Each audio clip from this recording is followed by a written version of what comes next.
So last week we started with a deep dive on law of attraction specifically. What is it? How does it work? How do we use it effectively? How do we use it to our advantage versus it working against us, which is common and a common reason why, maybe on that scale of 1 to 10, how much do you believe in the law of attraction? Maybe a reason for those lower scores, or why people don't buy into it, because they believe, well, I'm trying to manifest things and the opposite is happening, or it's not happening. Well, that's not really the case. The law of attraction is working very well. It's just responding to the attraction, the vibration that is going against the thing that you're asking for. When we talk about unasking, yeah, the law of attraction's always at work.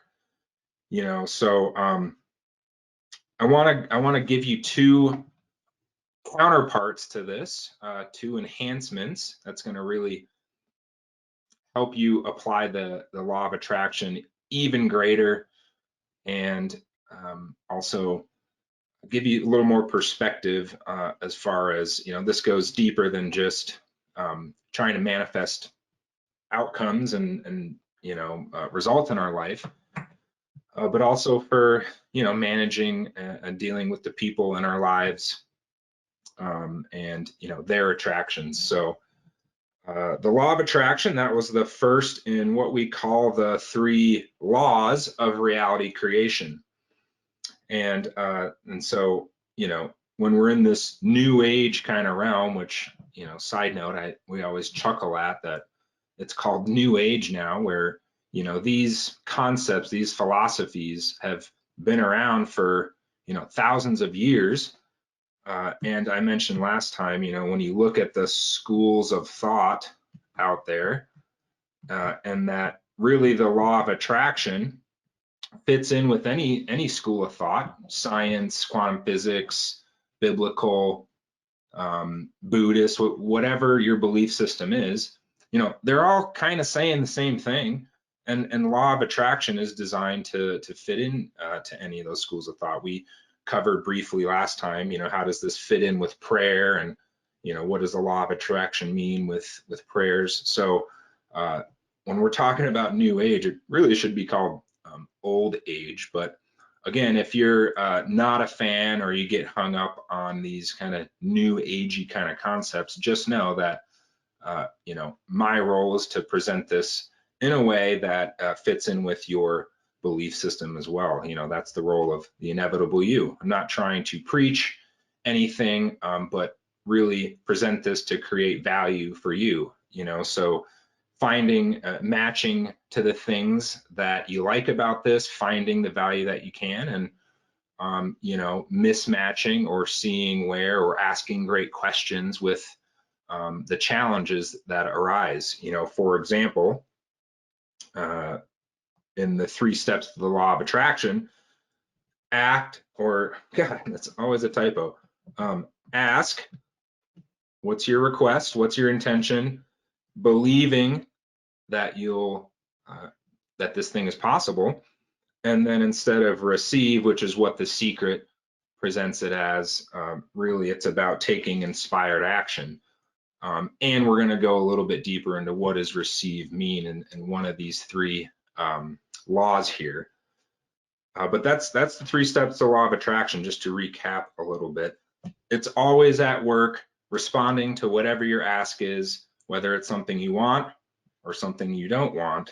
And know that this is really just the first step, buying into this as a law, just like the law of gravity, that it's always at work. A human never just occasionally floats off the planet.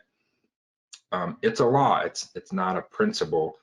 And the next 2 are increasing exponentially in power with your application of, or understanding of, these 3 laws. So the second one, science of deliberate creation. Now, this really fits into more of what I'll call the foundational components, the basic TIY, inevitable you toolbox. When we talk about NLP or neuro linguistic programming, really paying attention to the software, the neural software that's running, how your belief system, how your thoughts, how your language is all creating your reality. And so when we really get deliberate about that, when you believe that you really are creating reality based on your thoughts, based on the language you're using, the habitual sentences, the stories that you're telling, because it's always, the data is going to be the data. The data is the same. It's the software that interprets it that is creating the meaning behind the data, and the conclusions and the beliefs about who you are, your beliefs about the world.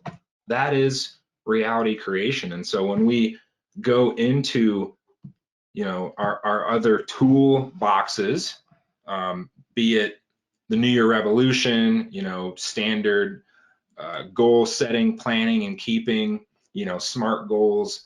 What did we recently cover? Masculine, feminine even is another great toolbox. Really getting a great understanding of your software and how you're creating results. And now we can, change belief systems. We can change the meanings that are being created to create a different reality. This is more of that deliberate action that is taken day in, day out, and really being diligent and paying attention to the thoughts that are running and using your journal, on a daily or near daily basis, being conscious about your role in the results that you're producing or not producing. So, your application of this combined with your intention really maximizes the results and the outcomes with your law of attraction. So just know that with this second point, this is pretty much all we're doing in all of these calls here, giving you more tools, giving you more consciousness to more deliberately create. Now, step 3, and this is really the most powerful, and it's also the most challenging and the toughest to do, to apply. So there's 2 parts to it. First is that there's never a shortage of energy or interactions within the system, what I'm calling, the world, the planet that we live on, the universe. There's no shortage of energy that ever invalidates the first 2 laws. Meaning that when you make a request for abundance, let's say, the system or God or again, whatever your belief system, doesn't hear the request and just say, no, you know what, we don't have enough abundance here and it's just not your time, your abundance has to wait, or it's just not going to happen for you. The system's always responding to the request, so back to asking versus unasking, it'll hear abundance and it'll dedicate resources to make that possible, as long as your energy, your request is in place, you're asking, you're not resisting, which would be the antonym here to allowing. As long as you're not resisting, and we go back here up to the science deliberate creation, as long as there's no barriers or challenges within your own current software load that's not allowing, it'll provide the resources, it'll open up opportunities, it'll open up doors, it'll, it's the Jack Canfield example.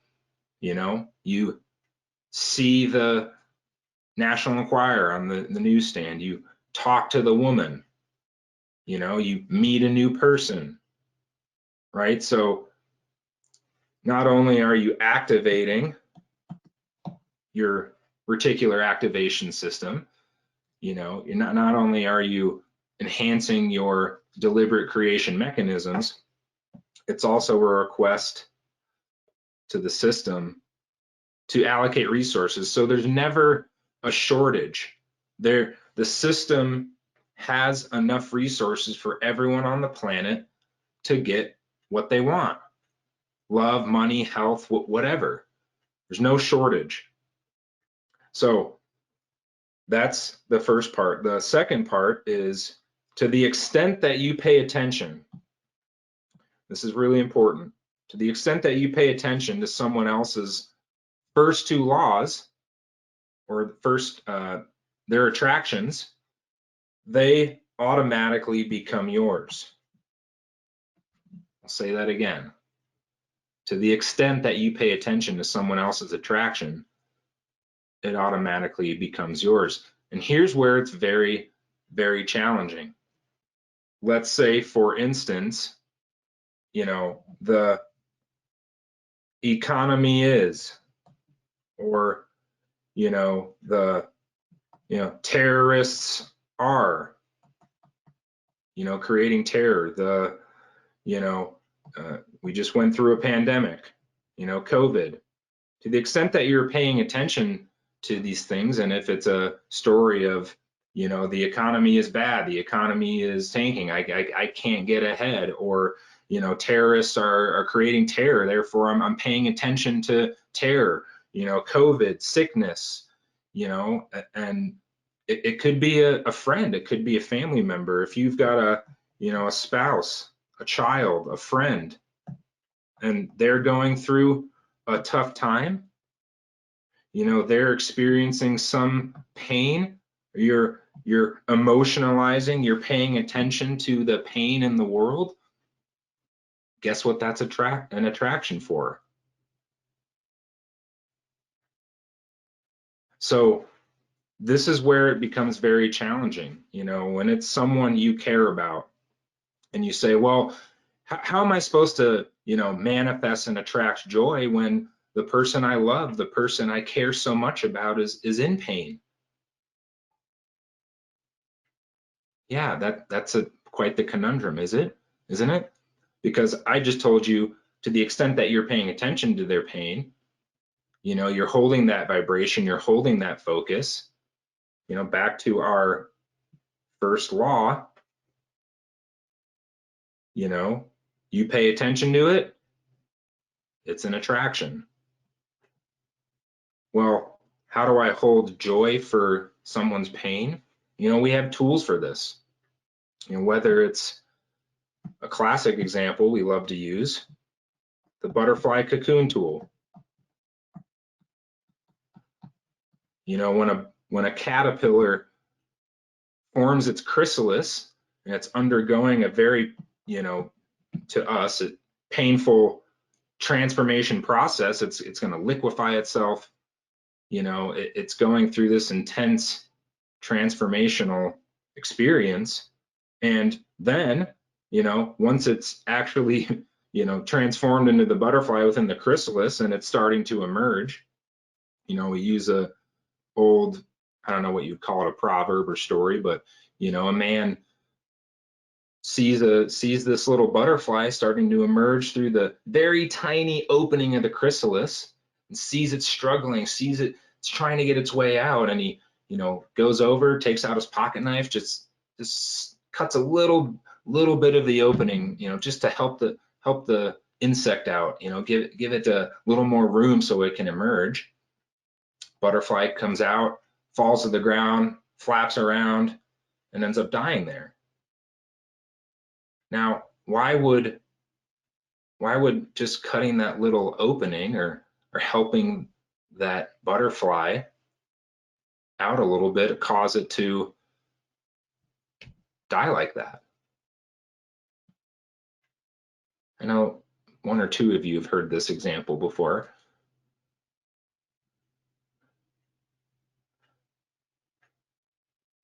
There's a very specific reason why it has to squeeze its way through that opening, because it just was in a very dark, sticky, wet environment. This is a creature of flight. It needs to wring all the moisture, all the stuff off of its wings so that it can fly. So this is it's our great metaphor for transformation, because yeah, it can be, it oftentimes is a very painful process. We use our broken leg limper tool a lot. You break your leg, you do the rehab, builds back stronger than it was before. So there's lessons in these experiences, there's growth. So can you love someone's painful experience? Can you hold joy in your heart, love them, and trust that they're going to get whatever they need in this moment, in this lifetime, to grow as a human, as a soul? So back to our art of allowing. There's two pieces of this. One, it's allowing other people's attractions, other people's realities, other people's journeys, and you don't have to, pay attention to it or emotionalize the same pain or pay attention to that attraction. You can hold your own attraction. You can hold joy and love in your heart for these very tough areas because notice it says the art of allowing. This is not the science. This is a very emotional place, EQ centered place. This up here is more of your IQ, even though we do go in a lot of heart, centered things and emotional toolboxes. But in this art of allowing, it's really an understanding of your own emotions, of your own, vibrational manifestations and emotional places that you're at, and being in a place. So one is allowing other people's journeys, the other piece is allowing the outcomes to happen for you. So when you have a manifestation, when you put it in motion, and you just allow it, you get out of the way, you allow the universe, the system, to provide you the resources, provide you the opportunities, versus trying to force your way through and so focused on an outcome. Because let me give you an example, or another metaphor. I said, if the request is to, for abundance, if that's your manifestation, well, it's not really tied to a specific outcome. And the system's going to hear abundance, so it'll provide that in ways that maybe you can't even imagine. If you put in a request for $1 million, dollars, or a winning lottery ticket, let's say, well, now you're competing with, millions of other people that also have their manifestations at work for that same lottery ticket. So sometimes to really focus on a very specific outcome and wanting it created a certain way becomes a form of resistance. You're not allowing the real manifestation, what you're really after, because it's not really about the lottery ticket. It's about the maybe financial freedom, that sense of joy, the excitement of winning, that lottery ticket.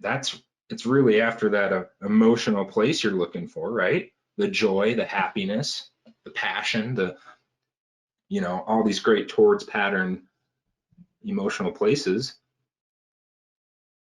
So back to the extent that you pay attention to other people's attraction,